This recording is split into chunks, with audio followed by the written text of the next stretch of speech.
Look at this place. The Black Shores. White sand beaches, glowing flowers that look like they're pulled straight from a dream, sleek futuristic buildings rising from crystal clear water. This is supposed to be humanity's last sanctuary, the organization that sees the future, the group that predicts disasters before they happen and saves the world from the lament, the apocalyptic force that's slowly eating reality itself. If you played through the main story, you probably thought the Black Shores were the good guys, the mysterious third party with advanced tech and noble intentions. Alto and Encore seemed friendly enough, and when you finally visit the island in version 1.3, it feels like paradise. But here's what the game doesn't tell you up front. The Black Shores runs on corpses. Not metaphorically, not symbolically, literally. The supercomputer at the heart of this island, the Tethys system, doesn't just predict the apocalypse. It simulates it, over and over and over again, thousands of times. And to make those simulations accurate, it needs data, fresh data, the kind of data you only get when real people die in real disasters. And those people, their consciousnesses don't just disappear.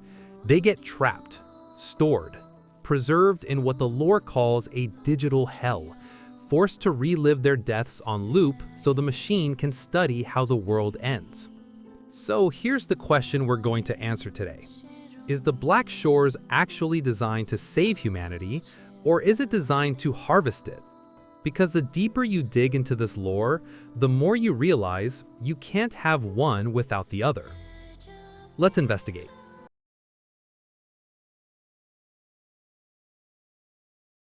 Alright, let's start with what the game tells you on the surface, the official story. The Tethys system is an ancient supercomputer buried beneath the Black Shores.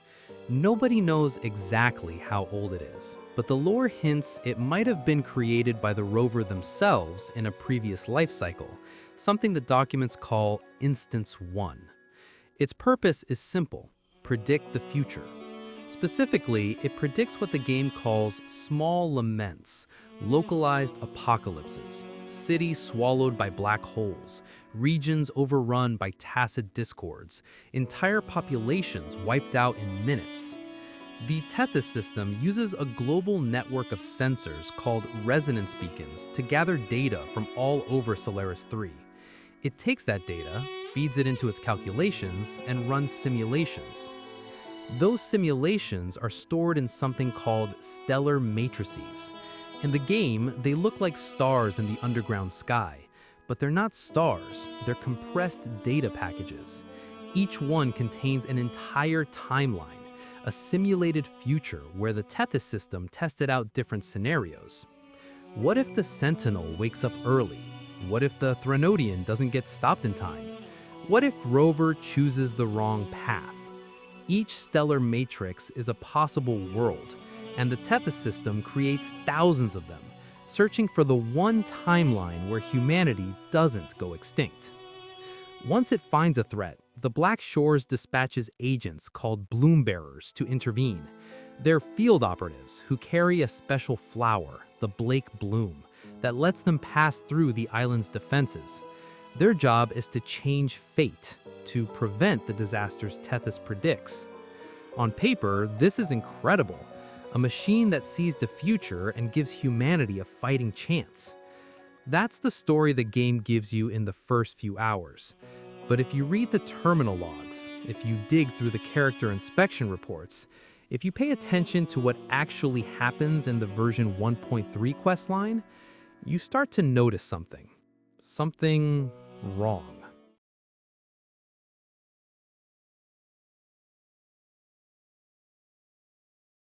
Let me tell you about the Necrostar. In Wuthering Waves, when a lament happens, when a disaster completely destroys a location, the Tethys system doesn't just observe it from a distance, it absorbs it. It takes all the data from that event, every frequency, every remnant energy signature, every scrap of information, and compresses it into something called a Necrostar. Now, here's where it gets disturbing. In this world, frequencies carry consciousness. Your thoughts, your emotions, your memories, they're not just abstract concepts, they're measurable, physical things encoded in the frequencies you emit. So when the Tethys system absorbs a lament event, it's not just absorbing cold data, it's absorbing people. The lore explicitly states that the victims of a lament exist inside the necrostar in a state of being died but not dead. They're trapped, preserved, locked, in a static loop of their final moments, playing out over and over like a scratched record that never stops skipping. The Tethys system keeps them there so it can study them, so it can analyze the exact frequencies of fear, pain, and despair that define an apocalypse. Because if you want to predict how the world ends, you need to understand what ending feels like. These people aren't dead. They're not alive. They're data points in a machine's research archive. And it gets worse, because version 1.3 reveals something that completely recontextualizes the entire organization. The Tethys system knew about disasters in advance, but in certain cases, it deliberately delayed warnings. Or it gave the Black Shores incorrect information, not because of a malfunction, not because of some error. It did it on purpose. Why? Because a complete lament gives better data. If the Tethys system warns people too early, they evacuate, the disaster is contained, and the machine only gets partial data, a half-finished apocalypse. But if it waits, if it lets the lament mature, if it allows the disaster to reach full destructive capacity before the Black Shores intervenes, then it gets a perfect necrostar, a complete dataset, every frequency of death and destruction captured in pristine digital clarity. Let me give you a specific example, the Port City Giksu Lament. There was a bloom bearer named Hoda stationed in that city. When the lament hit, when a literal black hole opened up and swallowed thousands of people, Hoda was caught in it. She died. And the Tethys system absorbed her consciousness into the necrostar. The lore documents describe her as an expendable data gathering node. She wasn't a person to the system. She was a sensor that stopped transmitting. The internal philosophy of the Tethys system is cold, utilitarian, brutal. The preservation of the species justifies the sacrifice of individuals. 100 people die today, so 1 million can live tomorrow. A city gets erased, so the algorithm learns how to save the next 10 cities. Do you understand what this means? The Black Shores isn't just predicting the end of the world, it's allowing many apocalypses to happen. Because to save the future, it needs to study death. And not just death, suffering. The trapped consciousnesses in the necrostar, the screaming, looping, eternal agony, that provides the emotion data, the frequencies of fear and despair that make the simulations accurate. And here's the final twist of the knife. The entire Black Shores island, it sits on a foundation of tacite. Tacite is the physical form of the lament itself. It's crystallized chaos, solidified apocalypse. The Black Shores is a beautiful sanctuary built on top of the very thing it's supposed to be fighting. But here's where the horror becomes almost poetic. Because all that death, all those trapped souls, all those necrostars full of suffering, they can't just sit in a hard drive somewhere. The data is too dense, too heavy, too human. Standard hardware can't contain it. So the Tethys system found a different solution. It stores the apocalypse inside a person.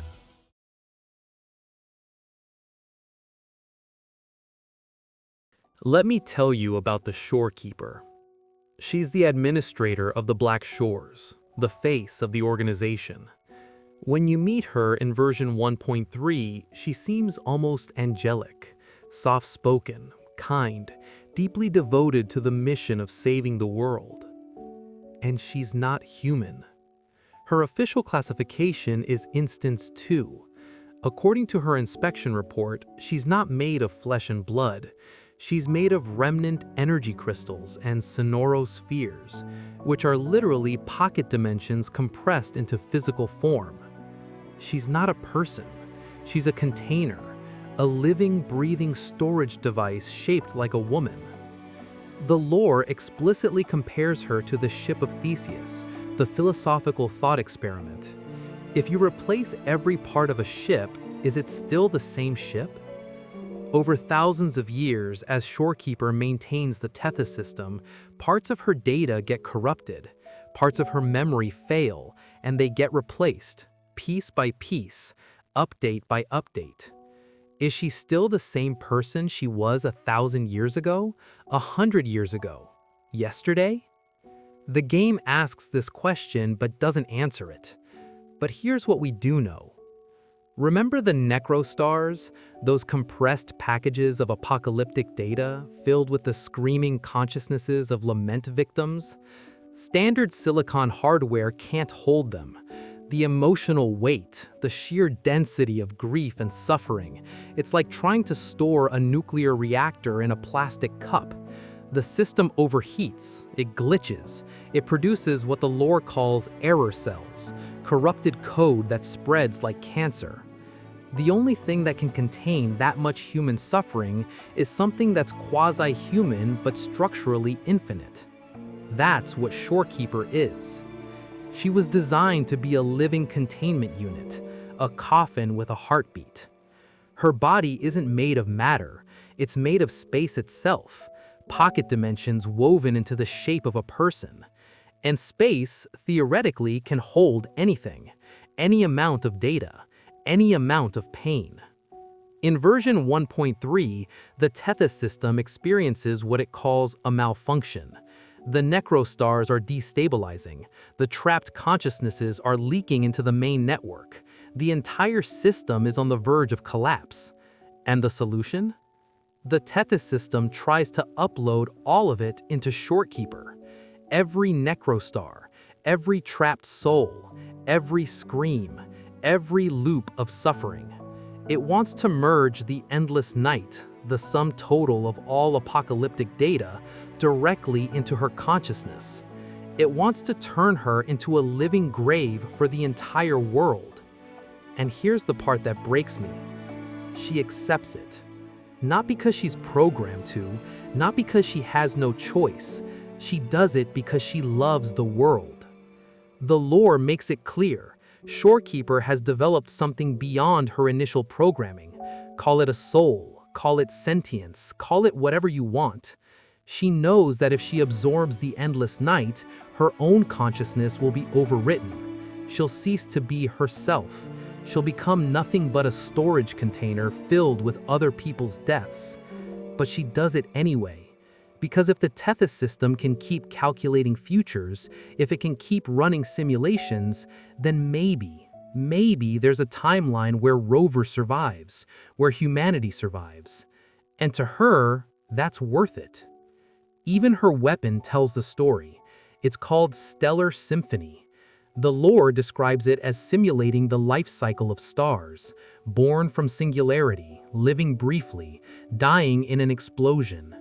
That's not flavor text. That's what she is. She's born from nothingness, pure energy given form.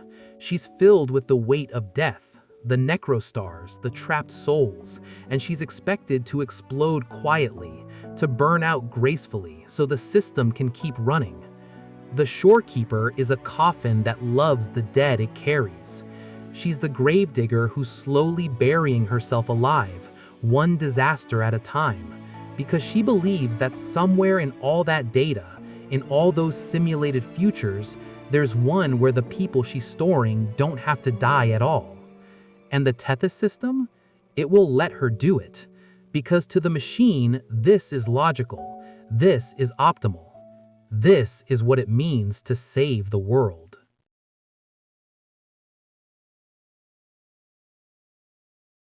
All right, let's go back to the beginning. The question we started with. Is the Black Shores saving humanity, or is it harvesting it? And after everything we've uncovered, here's the answer. It's both. And that's what makes this story brilliant and horrifying. The Tethys system operates on a simple, cold truth. You can't save the world without understanding how it dies. To predict the lament, you have to simulate the lament. To simulate the lament, you need data. And data in Wuthering Waves isn't just numbers on a screen. It's people, their memories, their emotions, their last moments of terror before everything goes black. The Black Shores is a graveyard that thinks it's a hospital.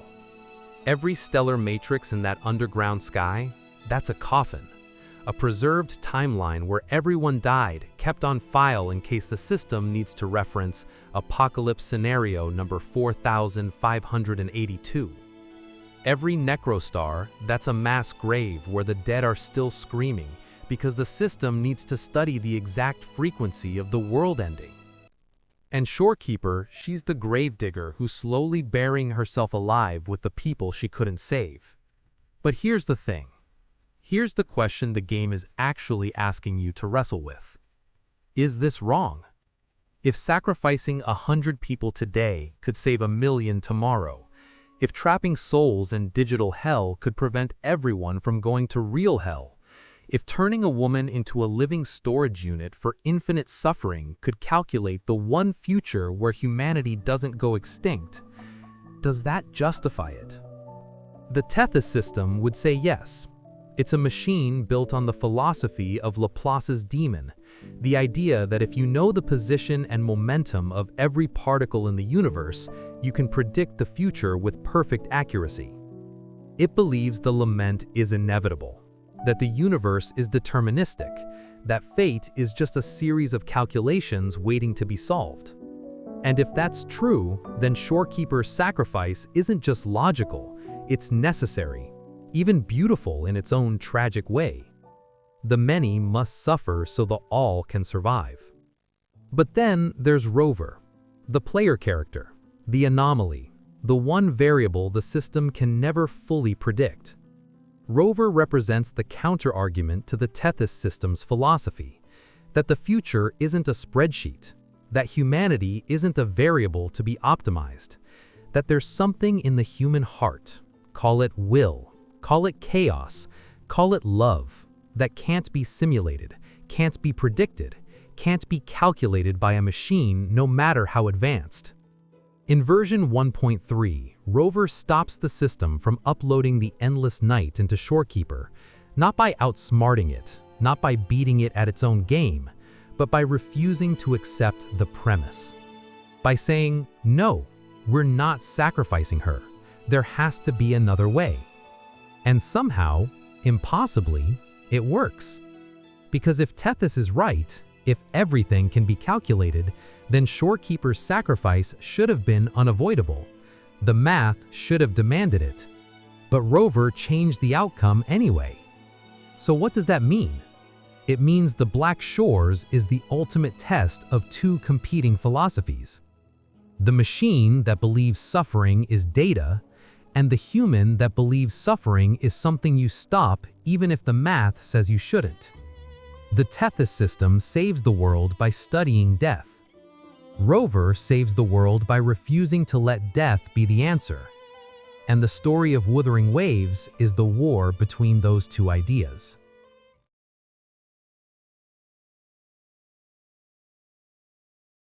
Version 1.3 ends with Shorekeeper still standing.